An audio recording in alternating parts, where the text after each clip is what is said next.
There's an article that hit my timeline yesterday from Jake Lixkawa. I hope I'm saying his last name right, but shout out to Jake. I hit Jake with a Twitter follow after realizing Jake had followed me and I didn't follow him back. But I enjoyed this coverage for Spartan Mag, the Michigan State On 3 site. Shout out to On 3, Jake, and everybody over at Spartan Mag. But the conversation was this: Tom Izzo was discussing the shooting guard spot.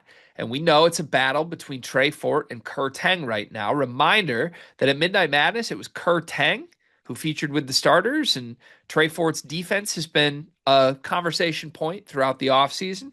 Here's some full length, detailed quotes from Tom Izzo for the first time on what Tom Izzo himself describes as, quote, one of the team's most important position battles. He started by talking about Trey Fort. Izzo said this, quote, in Trey, we have a phenomenal athlete. I mean, he has Cohen Carr athleticism. He has a 40 something inch vertical jump.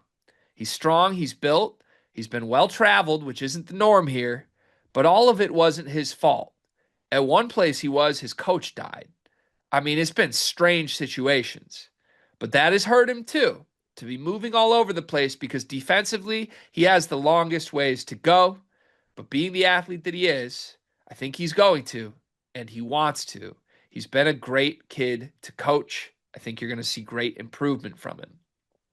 It's a very detailed outlook on Trey Fort, certainly giving you the concerns and why those concerns make sense, why we're not worried about those concerns, given his defensive history. On the flip side, the guy that he is competing with is Mr. Kur Teng. This is what Izzo had to say about Kur. Quote, in Kur, he's probably our best pure shooter. He's changed his body. He's more athletic. He has to get a little better with the ball. He has to get better defensively. So if there's a weakness right now, it might be at the two spot defensively. That used to be one of my fortes, so maybe the coach can do a better job of helping the kids do a better job. If we can improve that, they both can shoot it. Trey has incredible range, and Kur can really shoot it too. End quote. Help me sort through this.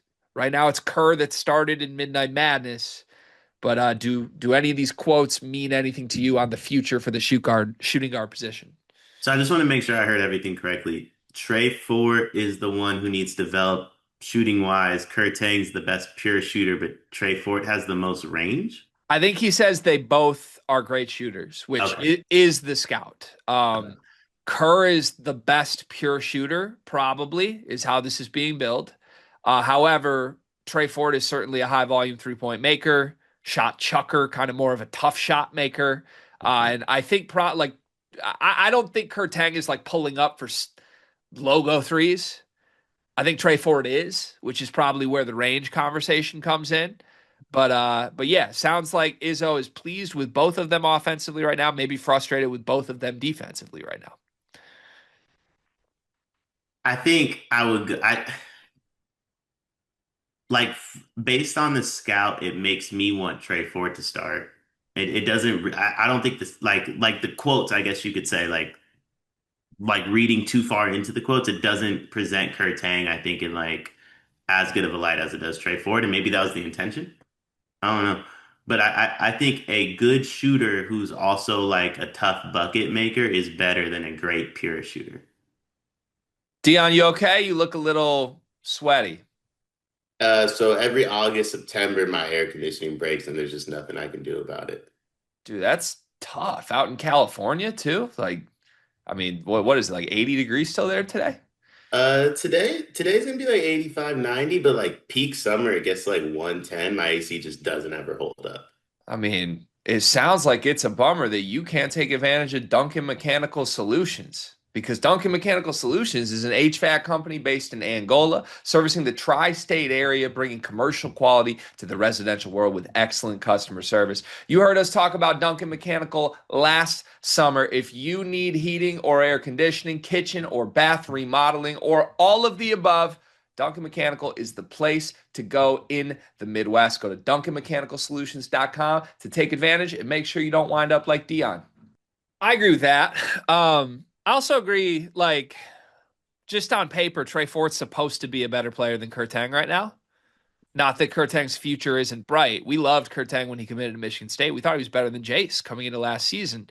And then Jace was just so good, it kind of, that team had four guards that had to play. There was no room for a fifth guard in Kur Teng. So I don't think we know what Kur Teng is. It's weird because if you're a Michigan State fan, I think you're hoping two things simultaneously. You're hoping that Trey Ford is like awesome. Your highest profile transfer ad should be like a 1 year instant impact, score a lot guy. I think you're rooting for that while also rooting that Kur Teng's future is being a star shooting guard at Michigan State. Like, I think you want both of those things to be true. You really only need one of them. Like, if Kur Teng's just not very good, but Trey Fort's ready, it doesn't matter. You fix that problem next offseason. If Trey Fort's not good, but Kur Teng is, then you have your shooting guard spot fixed for the next 3 years. So I even could see an argument where Michigan State fans should maybe rather be rooting for Kur Teng to emerge. It might mean good things. I would say this is where you miss Trey Holloman. And I Yeah. know we've kind of spent the offseason saying it's crazy. Trey wants to play point guard, whatever. I, the idea that both these guys are struggling defensively is not good for a program that prides itself on defense. And I think you're going to have to win games when you know Jeremy Fears and Cohen Carr are your guys. You're going to have to win games by being elite defensively. And I don't think you can be elite defensively if you have one real liability spot. Now, it sounds like Kur Teng is probably not a total liability there. He's just got to get better. It sounds like Trey Ford is like a total liability there right now. And that also tracks with his history, the film, jumping around every school, never playing in a consistent system. That's basically what Izzo's saying. He's never been coached well defensively. This is a 24-year-old that has spent 6 years being an awful defender for 6 different coaching staffs. What are you going to do with that in 3 months? Like that's a hard thing to fix. So, for me, it's the first time all offseason I hear this and I'm like, damn, we're going to miss Holloman. We're going to feel Holloman because at minimum between him and Fears, those guys were going to give opposing backcourts 40 minutes of hell, 40 minutes of psycho. Like, we're on your shit. I don't think it's ever going to feel like Kur Teng or Trey Fort can do that. You're just hoping that they're passable there and that their offense makes up for it.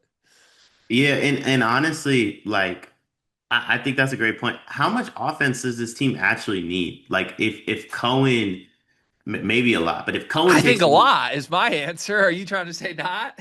oh, I think if Cohen makes the leap, I think he's gonna make. Like I think we're good. Like I think we're good. You get 17, 18 out of Cohen. You have Kohler. You have a Jeremy Fierce who can handle the ball and like initiate an offense. I think you need shooting and defense. I'm not saying you don't need offense out of that spot, but I don't know that you need like a wiggle go get a bucket guy. I think you need a guy that's going to get in his stance and knock down open threes. I think the better that Fears and Cohen are offensively in half court situations, the more likely it is that Tang wins the shooting guard spot. Because if those guys are initiators, playmakers, scorers on their own, then you want the guy who's just higher floor defensively that is just a catch and shoot guy. If you're looking at your half court offense, like where do we score from?